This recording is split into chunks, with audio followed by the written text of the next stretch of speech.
talking about the whole month of May being Mental Health Month. And we're talking about the significance of Mental Health Month as we're in the middle of a pandemic.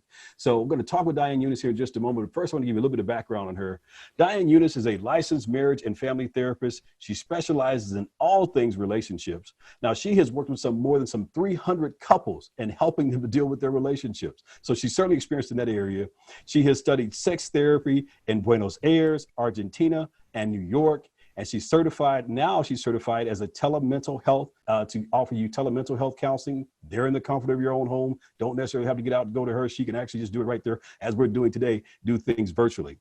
In addition to couples, she specializes in men's issues, women's issues, sexual health, addiction, anger management, depression, anxiety, and she also offers counseling to caregivers of family members who have Alzheimer's, dementia, and other debilitating illnesses, as well as individuals with terminal illnesses and nearing the end of life. Again, Diane Eunice, welcome to the show. Thank you. Thank you, Chris. I appreciate you for having me. Absolutely. And again, we're talking about Mental Health Month. So this is a very busy time for you, I would imagine. So thank you so much for taking the time out to speak with us.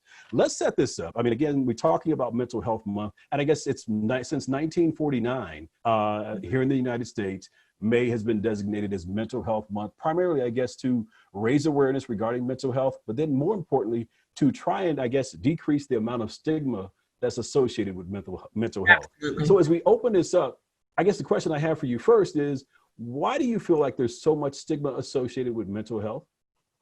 I think a lot of it could be from, it's a generational thing. That's what I'm finding. You know, you have people who have endured a lot. They were resilient. And so generations go down and it's like, hey, we don't need therapy. You know, therapy is for crazy people. Or therapy, why would you go tell somebody all your business? So some of it is just generational. Some of it is just a person's shame about even needing help.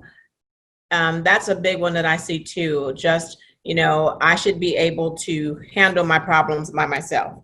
I should be able to, you know, I shouldn't have to see somebody and talk about my problems. My parents did it, my grandparents, like everybody, you know, took care of their own business and they didn't need to ask for outside help. And so I should be the same way. And so as a result, we have so many people who are suffering in silence because of that generational, that legacy that's been left for them. And just again, like the shame of needing to ask for help. Wow. I think there's a whole lot of truth in that. And I guess, you know, when we talk about where we are today in the middle of a pandemic, I guess if we could use such a word, I guess it could be convenient, the fact that we are in the middle of a pandemic here at this time, because it does allow for folks who may be suffering in silence, we are focused on mental health during this time, to maybe they can feel a little bit better about seeking out, getting some help. You have been dealing with couples as well as our young people during this pandemic. Talk a little bit about some of the things you're seeing, of course, without going and divulging anyone's or infringing on anyone's confidentiality or anything of that nature. But Right. some of the things that you're seeing in terms of how folks are coping with the pandemic. Well, one of the things, I don't work a lot with younger children, but I do work with their parents. And so sometimes they are telling me how their children are afraid to go outside. They get overly anxious when the parents are about to, you know, walk out of the door. They're experiencing a lot of stress. And so I talk to parents, you know, make sure that when you are around your children, watch what you're saying around them about the pandemic, because what happens, you think they're playing or watching TV or whatever, but they're really listening. And how you deal with and cope with the pandemic is how they're going to cope and deal with it. So they're going to take on your stress. They're going to take on your anxiety. They're going to take on your fear. And so it's natural because none of us have experienced this before, but children and teens are folks who are experiencing just as much, because especially teenagers, we have to really be careful about teens. Now, I work with a lot of teenagers, and what I'm seeing is, you know, a lot of depression and sadness because many of them were supposed to graduate and walk across the stage. Many of them were supposed to experience the prom, you know, for the first time. or, football games, or just their typical routine has just been disrupted by the pandemic. They were excited about going to college, and now they may have to do their college online and not experience staying in the dorm, something they've been excited about and looking forward to. So we just have to really make sure that our children, that we reassure them as much as we can, and just watch out for certain behaviors like, with children, bedwetting, um, excessive crying, anxiety. Anytime it's time, there's like, a client and her daughter, trying to even get her to go to the store is just, she can't do it. She can't physically, she gets physically ill to think I have to leave my home. And so the same thing with teenagers. We need to be careful if they're isolating in their room or withdrawing. Depression and suicide, and cutting. These are types of things that we need to be just kind of watching out for with our young people and our children, because especially our little children, because they can't express themselves, they can act it out rather than talk it out. So we just kind of have to just be very alert and aware of what's going on with our children during this time. Okay. So like, again, I guess the old adage of bad behavior is not necessarily always just bad behavior. There very well could be that underlying issue of there's not knowing how to deal with what we're faced with right now. Right. You have to think this is very traumatic. This is traumatic for adults. So if it's traumatic for us, it's going to be traumatic for the children. They had friends, they had a routine, they went to school, they rode the bus, they did these things. They were supposed to be swimming in the pool and going on vacation, things that they look forward to every year. Well, all of this has pretty much just been snatched from them, and they don't know what to do with that. And so as parents, we really just have to just kind of be aware, just kind of talk them through it, and make sure you know what your children know about COVID. Because there's, a lot of rumors, and there's some misinformation that they can get a hold of, which is increasing their stress and anxiety about it. So we need to be. Go ahead. No, go ahead. Go ahead and finish. I had a question for you regarding that. Right. I think we think sometimes, oh, they're just kids. We don't have to do a lot of explaining.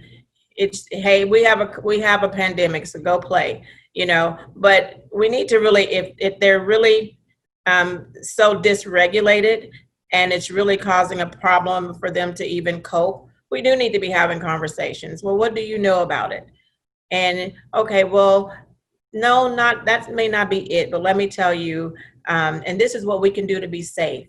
We can't promise them that we won't get it or anything like that. So don't make those kind of promises like, oh, mommy and daddy's going to be here forever, because we don't know with this pandemic what it's going to bring. But we can assure them right now that we're doing everything we can as a family, washing our hands, using our sanitizer, making sure we have our mask on. Those are the things that can increase our chances of being safe. Man, I love the fact that you said don't make any promises. Again, we hope that everything is going to be fine, but I think that's important because I think many times as parents, that's one of the first things we want to do is we want to promise them that, like you said, we're going to be here forever and nothing's going to happen to us. Everything is going to be fine. And I think I like the way you said to guide the conversation in a way to where we're just assuring them that we're going to do everything possible to make sure that our family is safe and that nothing comes near our doorway. I love that. I guess I want to go back to the fact that you said earlier, parents having this conversation. I guess many times parents are having the challenge of how do I even approach the conversation? Because every day I turn on the news and there's a different story. So my interpretation of it changes from day to day. So how do I have this conversation with them in a way in which they feel confident? And maybe that's part of it. Like you just said, just don't make any promises. But if there's anything you'd like to add to that, I'd love to have it. Well, I mean, first, parents really should limit the amount of exposure that their children are seeing. Maybe have a technology-free day or night or something, because it can get so overwhelming and that just increases stress level. And like you said, it really changes pretty much every day. And so that's just be transparent with your children. Like, hey, this is new for me too. Like I've never experienced this before. So we're going through this together, and we're doing the best that we can as we go along. So just be transparent. I don't know if it's when it's going to end. I don't know all the aspects of it, but all I can tell you is that we're going to do everything that we can to try to be safe. Good deal. Good deal. So we've talked about children. Let's talk about depression. And I guess we talked about stigma that's associated with it, but let's just talk about as we deal with it as individuals. Why is it so difficult for us to even, first of all, admit to ourselves that we are experiencing signs of depression, and not let alone acknowledging that to anyone else? I think sometimes even to ourselves, we'll say we're tired and everything else, other than saying that we're depressed for one reason or another. Why do you think that is? I mean, if we admit that we are depressed or we have any type of mental illness, then that means that something's wrong with me. That means that I'm not able to see. People interpret mental illness and things like depression the way they talk about it. It's like it's a strike against them, or it's going to make people respond to them differently or look at them differently because I have depression. And so I'm very, very, when I'm working with my clients, language is very important. And so one of the things I do is I make sure that they don't say I'm depressed. I have depression, because a lot of us have a lot of things, but that does not mean that we have to identify with it. And so that's what sometimes people will do, well, I have anxiety, I'm anxious, I'm depressed. So we really got to watch our language of how we're describing these things, because some of this is going to be chemical, some of this is going to be situational, but call it what it is. It's something that I have, it's not who I am. And sometimes when you reframe mental illness for people, it seems to give them a little sigh of relief that, oh, it's not me, I just have this, that's a part of me. Yeah. I like that. I mean, just like, I guess I was going to say I have a cold, or, we'll say I have a cold. I was going to say, is that the right analogy right now with the COVID and everything? But it's easier to say that, and you understand that it's not who I am. I just take some medication or whatever it is, and this cold or whatever it is going to leave me. So if you say I have depression, it's the same thing. There's some things I can do to treat it, and it's no longer a part of who I am. Right. Right. We have to learn how to externalize these things. Okay. Because if we don't externalize them, then we just closely identify with them so much. And people, you have to understand that, there's so many people in the world who are experiencing these same things. People that you work with every day, the mailman, the person at the grocery store, just the face of depression and mental illness may not be what people think. And I think we have this negative image of what somebody who has mental illness looks like. And that's not the case. It can be your neighbor next door. It can be, somebody in political, office. It could be somebody anybody. So anybody is susceptible to mental illness. And so we have to start taking the stigma out of it. Because I think once we do that and people start getting comfortable with that, I think we'll see a change. We'll see a difference. Mm-hmm. Okay. That whole way you put that a moment ago, that just might be worth the cost of admission just right there. Yeah, I just keep going back to that, where I guess I've always heard it framed as I am depressed. But again, when you say frame it as I have depression, and meaning something you can get rid of, I really like the way you put that. As we're in the middle of a pandemic, maybe most of us have already had some slight form of a mental illness, and now we get coupled with this whole thing of what's going on with the COVID-19 pandemic and not knowing when it's going to end. How have you seen numbers increase, and in what way are folks not dealing with it best, and then what are you guys recommending to help folks to be able to deal with it? Well, of course, if you have been struggling with mental illness, then this pandemic has definitely escalated some of your symptoms. It's kind of like you were dealing with it, but you were able to go to work. I am dealing with it, but I still had a life outside of my, of my home. And so, but then if you, especially for the ones who are single that I work with, this has been especially distressing for them because I'm here alone in my place. I can't go anywhere. I can't connect with people except virtually. Um, I'm feeling isolated. I'm having there's the separation anxiety from not being with my family. So I've seen a lot of that, and and if you so what happens is you turn to things such as alcohol and drugs is something that I'm seeing as a way of coping with some of the things that you're going through. Not only am I struggling with mental illness, but I may have lost my job. So I'm trying to figure out how I'm going to make it. How am I going to get through day after day?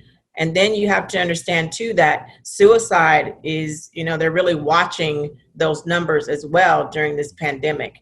Because if you're struggling with mental illness and then you lose everything that you've been accustomed to and you're isolated and withdrawn from other people or activities, then, sometimes that will increase those chances of doing self-harm. So they're really watching those numbers as we speak to see how it's affecting those with mental illness, especially if they're single.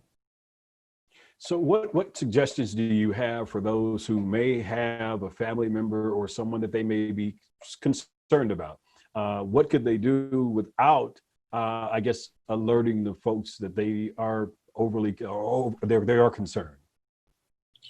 I think having regular contact with them and just saying, hey, I'm just checking in on you today, making sure if you do need anything,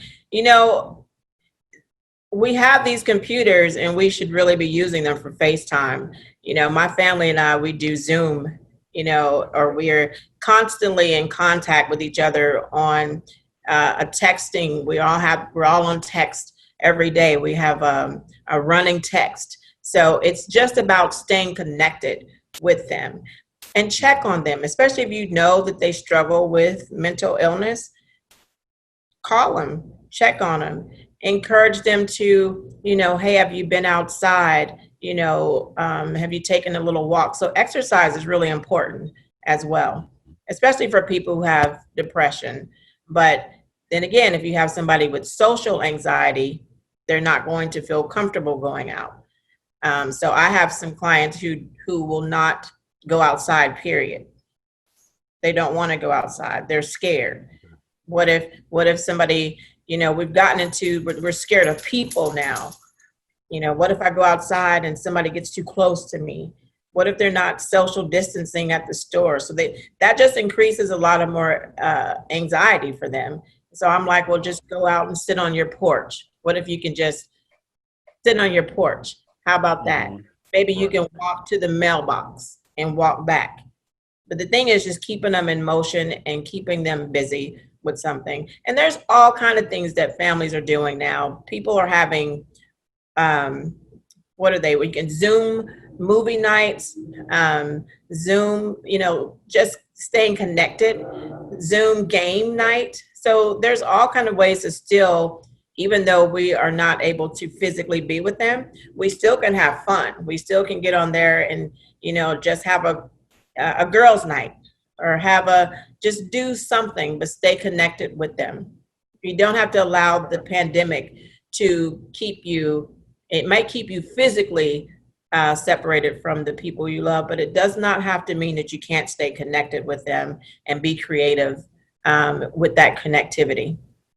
Yeah, good deal, good deal. So we've talked about those who may be suffering from some form of anxiety from being apart from people. What about the anxiety for those who are confined with people and their anxiety is through the roof because, again, they can't get away from the people they're confined with? I laugh because it's really not a laughing matter because there are some serious issues. But, there are those who just say, people are just getting on my nerves. I just want to get away for a moment. What, I mean, what, what recommendations do we have for them? well, so I work a lot, of course, with couples. So it's Yes. been very interesting and very entertaining with some of their stories about what's happening because they had this routine, like they would go to work and they had friends, or they would go to the gym, like they could do things apart from each other. So now it's like we're sitting here together every day and every night, and I'm really discovering that there's some things about you that I really just had forgot about because we were getting the kids to school or we were going to work. We had activities, but now it's kind of like there's some things that I just missed or I just forgot about, but now they're resurfacing. Or there's some things that couples had avoided talking about, pretended that things were okay when they really weren't. And so now they're forced to sit there with each other, and they're seeing all of these things that they swept under the rug for a long time. Now they're, being exposed. And so it's been causing a lot of anxiety and a lot of issues in marriages. And so that's where people are, feeling like, I didn't know that I knew we had problems, but I didn't know, we never really discussed them. We just kind of, patched it up a little bit and we kept going. But now we really have to talk. We really have to communicate about what's really going on. Yeah. I think something like this, certainly it allows all of us a time to reassess some things, not just the relationships, but first of all, you're reassessing and reflecting on your own life to determine, are you where you wanted to be at this point in your life? And you're thinking about a number of things, and then you start thinking about that partner. And like you said, I guess the busyness of life can allow you to, forego a lot of things. But then when that busyness goes away, you're faced with it again. So what recommendations are you offering to couples who find themselves in such a situation? Well, one of the things, communication is just going to be the key. Um, when the children are asleep or when things have kind of calmed down, just I call it a check-in. And I ask couples to do a check-in every week. Some choose to do it every day, but it's really about us checking in to gauge the temperature of our relationship. And if there's some things that we really need to, really start working through, let's start having the conversation. And therapy now is virtual. So there's, if people need to see a therapist, they can do it from the comfort of their own home. Yeah. Like, and that takes another stressor off, that I can just be here in my own environment, and we can talk to somebody. And so that's been really, it's been really good because they don't have to leave. They typically will keep their appointment, and it's more, I'm finding that it to be a little more relaxed. They're more relaxed and able to just talk. They're in their living room or, and so it's been really, really good for a lot of couples to have this. It's kind of like their own little private, oasis. And, some of them are in their room. I have to remind them, hey, I can see, need to kind of do something there. That just means, hey, the therapy sessions are working. Yeah, but they get a little bit relaxed, and I'm like, "Whoo, I'm here. Don't forget." Okay. And so, but this is a really great opportunity where you don't have to take off work early. You don't have to, you can just turn your computer on, and there's a person there that can, help you process some of those things. And I think the idea of that could also work to where you can do that from two separate rooms, or, he could very well take the session out in the car, in the driveway, while she's at home in the room, or some of that nature, to where you could still have the session together and do it separately if you needed, such a thing. I guess the other part of this is, you alluded to it a moment ago, it's not all bad. I mean, because again, when you go to reassess, sometimes you find there are great things. I mean, in this moment together, all day, every day, may allow you to see some things in your partner that you really love and admire and appreciate. And it helps you to understand why you married this person to begin with, or you want to marry this person if they're your fiance. Right. So that's a really good point because I've also seen that too. But, we become so complacent and we become so busy that we forget to let them know those things that we appreciate about them. And Yeah. so that's something that we do work in therapy on. Is it's really easy to point out a person's deficits. That's really easy to do. But when you see them doing something um, that you really just kind of sit back and be like, wow, that was really sweet, or that was really nice. Yeah, that is why I fell in love with this person. Let's start vocalizing that. Let's start vocalizing the good things. And I encourage date night. People are, well, how do you do a date night and you know, we can't go anywhere? You don't have to go anywhere to do date night. Right. You don't have to do, it can be at home. You can have a little uh, movie night or just something. It's about connectivity. Right. It's about connectivity and staying connected throughout this pandemic. That's what it's all about. I like the idea of the date night. You can do it in the backyard.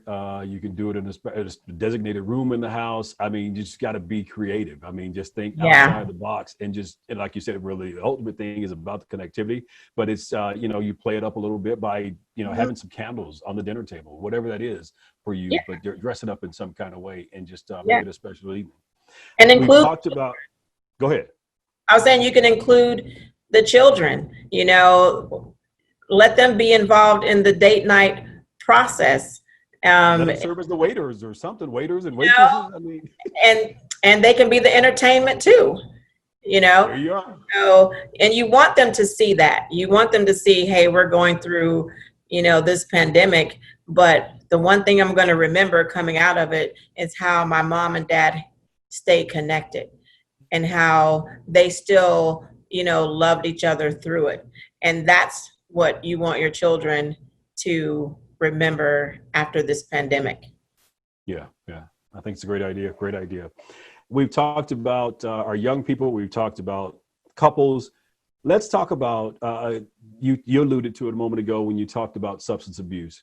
For those who may be in recovery, who have beaten substance abuse addiction, but now with what's going on now, can't get to their meetings and things of that nature that they would normally attend to help to aid in that process. What advice or what words of encouragement or what do we have to share that could help those who may have suffered, whether it's alcohol or some other form of a drug? Well, I work a lot with addiction, and so it has been a struggle, but the pandemic can't be an excuse. Right. So there's still NA meetings and AA meetings that are happening virtually. So you can find a virtual meeting. You can download NA and AA apps on your phone where you'll still get information about your 12 steps. You can still be doing some of the work. And another thing is stay connected with your sponsor. There's a pandemic, but you still had a sponsor before, pre-pandemic, you still had a sponsor. And this is the time where you really want to stay connected to that person so that when you feel an urge to maybe relapse, talk to that person. But the key, excuse me, is to stay connected. But like I said, NA meetings right now are virtual. AA meetings are virtual. So that's not an excuse for somebody not to be able to get to their meetings because they are doing them virtually. And, make sure you're reading your NA and your AA materials. You can download that off of the computer. So you have to motivate yourself through this time to stay clean and sober. Yeah, good deal. Final thing, Diane, as we wrap this up, as you talked about a moment ago, we're all experiencing this in our own way, and have to get to that point where we feel comfortable reaching out to someone and talking to someone, whether it's a family member or whether it's a professional like yourself. I guess what allows them, I guess what I'm searching for is what could you say to someone who may have struggled with the idea of speaking with a therapist, but now maybe getting a little bit closer to it, but still not quite there, but know that they need to do something because they're not quite feeling right as we continue to go through this pandemic? Well, the one thing, if you just want to, you can call a therapist and have many of us do free consultations.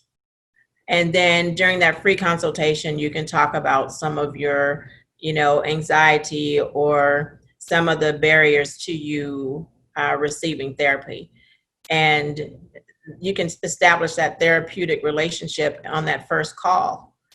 And so I would just suggest people do that and just get the free consult and just kind of talk about it and say, this is not something that I'm used to doing.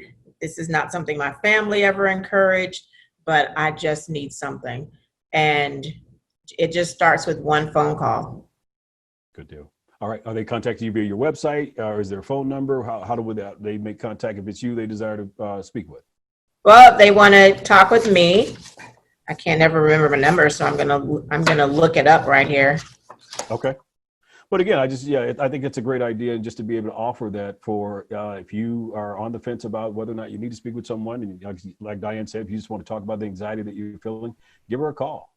Yeah, I mean, if you just want to, you can call me and just say, hey, this is what I'm struggling with, and just kind of tell me what therapy is. See, a lot of people, Chris, they don't know what therapy entails. They have a misconception, like, from TV, somebody's laying on a couch and, there's all these scenarios that we've seen, but a lot of it is just that, it's fiction. There's a lot that goes on in therapy that people just don't understand. It's not about you laying on the couch and, somebody's giving you all this advice. It's a process. It's a slow process. We meet you where you are. We're not going to take you any further than you're comfortable in going. But we will help you peel back that layer and really dig deep and see what's preventing you from living your best life. What's preventing you from having the quality of life that you deserve and that you want. And we just kind of help people with that process. So, but like I said, I would definitely love to talk with people just to kind of let them know what therapy is and what therapy isn't, yes, what they can expect and what they can't, what we don't do in therapy. But my number is 817-803-2966. One more time. 817-803-2966. And I would be glad to talk to anybody about the therapeutic experience. Good deal. Well, Diane Eunice, thank you so much for taking the time to speak with us. I really appreciate it. Again, know this is a very busy time for you with it being Mental Health Month. And for you that are watching, here's an opportunity. She's extended herself beyond this interview to say, hey, you can give her a call. We'll share that information on the screen for you as well as her website and email address. So you'll have, if maybe you want to send an email, you can do that as well. But I encourage you to get in contact with someone if you are feeling the anxiety that I'm sure all of us are feeling at some level throughout this pandemic, but yours may be a little bit more to where you feel you need to speak with a professional. Here's an opportunity for you to do it. So take advantage of it. Diane Eunice, once again, thank you so much for the opportunity to share your knowledge and your expertise with us. I really appreciate it. Thank you so much for having me, Chris. Absolutely. I appreciate it.